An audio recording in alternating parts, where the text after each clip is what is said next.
Hello friends, मेरा नाम है सुमित और आप देख रहे हैं perfect tax and accounting solutions. दोस्तों आज की इस वीडियो में हम लोग इनकम एंड एक्सपेंडिचर अकाउंट का एक प्रैक्टिकल क्वेश्चन सॉल्व करना सीखेंगे।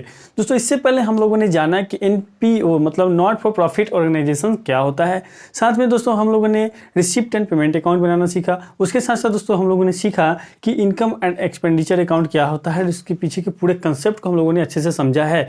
अगर दोस्तों आप लोगों ने अभी तक उन वीडियोज़ को नहीं देखा है तो प्लीज़ पहले उन वीडियोज़ को पहले देख लें, जिससे आपका कंसेप्ट अच्छे से क्लियर हो सके। क्योंकि दोस्तों ये एक ऐसा चैप्टर है जिसमें अगर आपका कंसेप्ट क्लियर नहीं होगा तो आप इसमें सही सही क्वेश्चंस को सॉल्व नहीं कर पाएंगे। इसलिए दोस्तों कंसेप्ट को क्लियर करना बहुत ज़रूरी है और पहले उन वीडियोस को आप एक बार जरूर देखिए। तो चलिए दोस्तों बिना समय गंवाए शुरू करते हैं। दोस्तों क्वेश्चन आपके स्क्रीन पे दिख रहा होगा। क्वेश्चन कहता है दोस्तों कि from the following receipt and payment account prepare income and expenditure account for the year ended 31 मार्च 2020।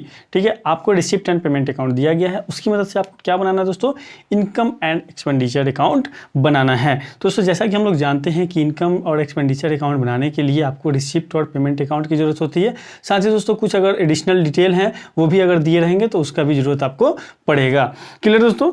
तो दोस्तों अगर हम देखें रिसिप्ट एंड पेमेंट अकाउंट की तो सबसे पहले हम रिसिप्ट पार्ट को देख लेते हैं। ठीक है, रिसिप्ट पार्ट में देखें तो सबसे पहले आपको कैश और बैंक का बैलेंस दिया गया है। तो क्या दोस्तों कैश और बैंक का बैलेंस हम इनकम और एक्सपेंडिचर अकाउंट में दिखाएंगे? तो दोस्तों जैसा कि हम लोग जानते हैं कि कैश और बैंक का ओपनिंग बैलेंस या फिर क्लोजिंग बैलेंस हम इनकम और एक्सपेंडिचर अकाउंट में नहीं दिखाते हैं। ठीक है, इनकम और एक्सपेंडिचर अकाउंट में सिर्फ और सिर्फ रेवेन्यू टाइप के इनकम और रेवेन्यू टाइप के एक्सपेंसेस को दिखाते हैं। क्लियर है? तो इस अमाउंट को हम इनकम एंड एक्सपेंडिचर अकाउंट में नहीं दिखाएंगे। उसके बाद दोस्तों आगे दिया गया है सब्सक्रिप्शंस। ठीक है, आपके ऑर्गेनाइजेशंस में कुछ सब्सक्रिप्शंस रिसीव हुए हैं। कितने अमाउंट के रिसीव हुए हैं दोस्तों? 3000 रुपये के। ठीक है, तो इसे हम दिखाएंगे क्योंकि ये रेवेन्यू टाइप का इनकम है। तो यहाँ पे हम लिखेंगे बाय सब्सक्रिप्शन। अमाउंट कितना दिया गया दोस्तों? तो अमाउंट दिया गया है 3000। अमाउंट लिखने से पहले थोड़ा सा रुकना है दोस्तों। यहाँ पे आप नीचे में देखिएगा, उसके नीचे दिया गया है इंक्लूडिंग ₹200 फॉर 2018 एंड 19। इसमें से 200 रुपया जो है 2018-19 के लिए है। ठीक है दोस्तों, यहाँ पे आप ध्यान रखिएगा कि इनकम और एक्सपेंडिचर बनाते समय उसमें जितने भी इनकम होंगे या जितने भी एक्सपेंस होंगे वो सारे इनकम और एक्सपेंस करंट ईयर के होने चाहिए। जिस ईयर का आप बना रहे हैं उसी ईयर का एक्सपेंस या फिर इनकम होने चाहिए।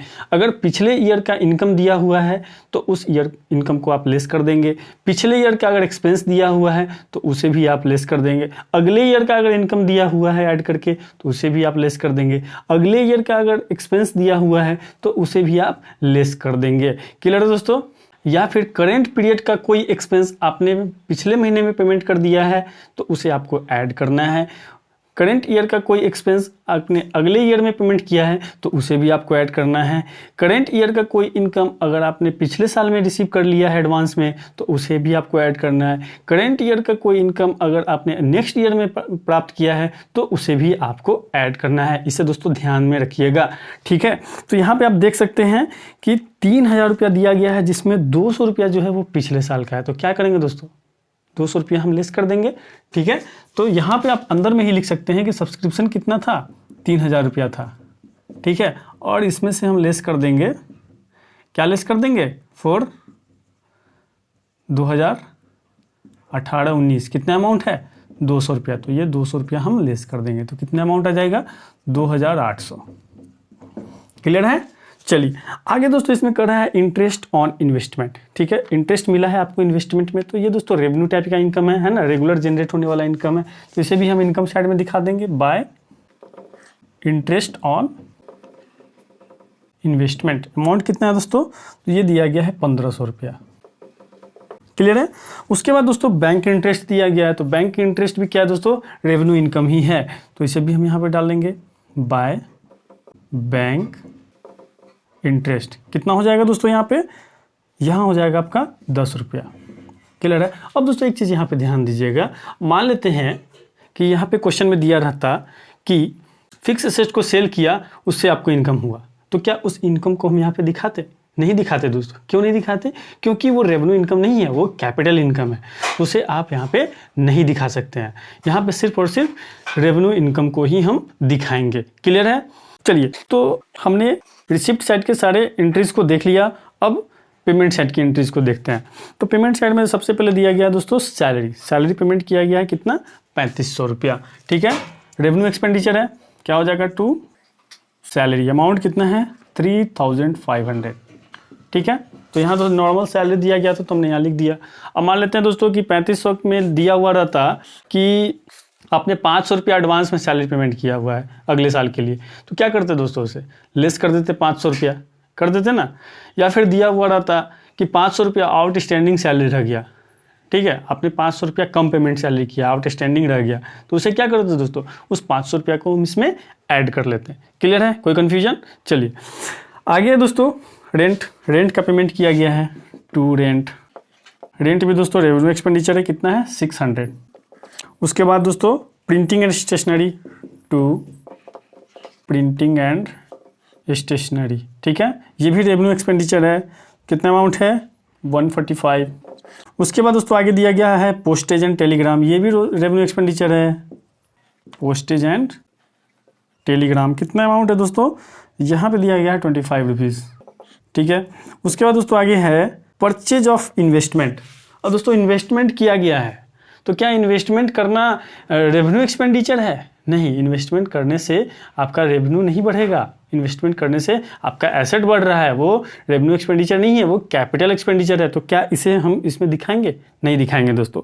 ठीक है, उसी के साथ साथ दोस्तों दिया गया है परचेज ऑफ फर्नीचर परचेज किया गया है, तो ये भी दोस्तों रेवेन्यू एक्सपेंडिचर नहीं है, ये क्या है दोस्तों, कैपिटल एक्सपेंडिचर है, तो इसे भी हम इसमें नहीं दिखाएंगे। क्लियर है? उसके बाद दोस्तों बैलेंसेस दिए गए हैं कैश और बैंक का, तो क्या इसे हम दिखाएंगे? इसे भी हम इसमें नहीं दिखाएंगे।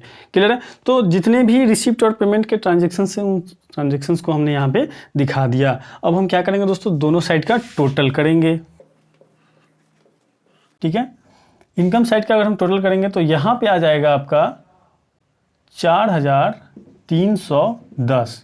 ठीक है, और एक्सपेंस साइड का अगर हम टोटल करें तो यहाँ पे दोस्तों टोटल करेंगे तो आ जाएगा 4270। अब दोस्तों यहाँ पे आप देखिए कि ज़्यादा किस साइड है, ज़्यादा आप देख सकते हैं दोस्तों इनकम के साइड ज़्यादा है, तो यही अमाउंट हम यहाँ पे लिखेंगे, कितना हो जाएगा 4310। ठीक है, अब दोस्तों डिफरेंस निकालना है कि डिफरेंस कितना का रहा है, तो यहाँ पे जब आप डिफरेंस निकालेंगे तो ये डिफरेंस आएगा दोस्तों 40 रुपया का। ठीक है, जो अमाउंट का डिफरेंस आएगा वो अमाउंट आप यहाँ पे लिख देंगे, और इसका हम नाम देंगे to excess of income over expenditure, यानी कि सरप्लस। ठीक है, अब दोस्तों यहाँ पे आप ध्यान दीजिएगा, यहाँ पे क्या हो रहा है कि आपका इनकम का अमाउंट ज़्यादा है और एक्सपेंडिचर का अमाउंट कम है। ठीक है, इनकम का अमाउंट ज़्यादा है और एक्सपेंडिचर का अमाउंट कम है, तो जो अमाउंट बैलेंस में आएगा उस अमाउंट को हम बोलेंगे excess of income over expenditure, यानी कि एक्सपेंडिचर के ऊपर इनकम जो है एक्सेस हो गया, कितने रुपया का